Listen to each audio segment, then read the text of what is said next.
συναισθήματα που καταγράφονται σίγουρα στα επίγοντα επίμονα εκεί. Σκαλί, αμφίροπα στα μάτια μου το επίκαιρο αυτό σύμπλεγμα. Φράγκα κι ουσίες στο φετινό συνοθήλευμα. Ήρεμα, σκοπός δεν είναι ο χρόνος που θα κάνεις, μα το ζήτημα είναι να νιώσεις τη διαδρομή. Σε κάθε στάση σχάδι και στροφή τώρα αντίστοιχα.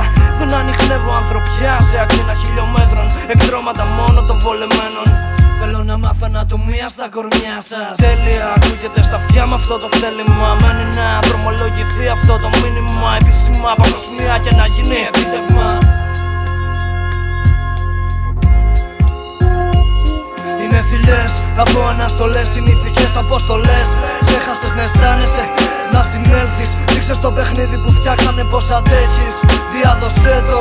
Είναι θηλιές από αναστολές, συνήθικες αποστολές. Ξέχασες να αισθάνεσαι, να συνέλθεις. Ρίξε στο παιχνίδι που φτιάξα πως τους κατέχεις.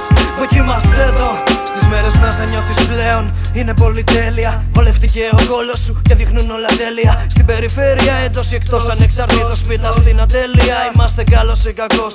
Κακός θα έλεγα γιατί κάποιοι έχουν την ευκαιρία να ζουν εις βάρος των άλλων μια σύρμα περιπέτεια. Πρώτος γεννήθηκα όμως να τους καλώ τα σχέδια. Ανεδία τους είναι το συνέχεια. Απέχει για τη φάρα τους τρέχουμε ανελέητα. Ανοίχ' την καρδιά σου και δες κάτι θα υπάρχει.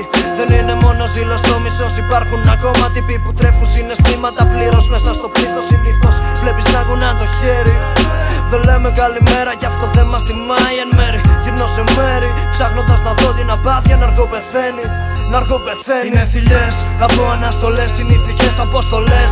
Ξέχασες να αισθάνεσαι, να συνέλθεις. Ρίξε στο παιχνίδι που φτιάξανε πως αντέχεις. Διάδωσέ το. Είναι θηλιές από αναστολές, συνήθικες αποστολές. Ξέχασες να αισθάνεσαι, να συνέλθεις. Ρίξε στο παιχνίδι που φτιάξα πως τους κατέχεις. Δοκίμασέ το.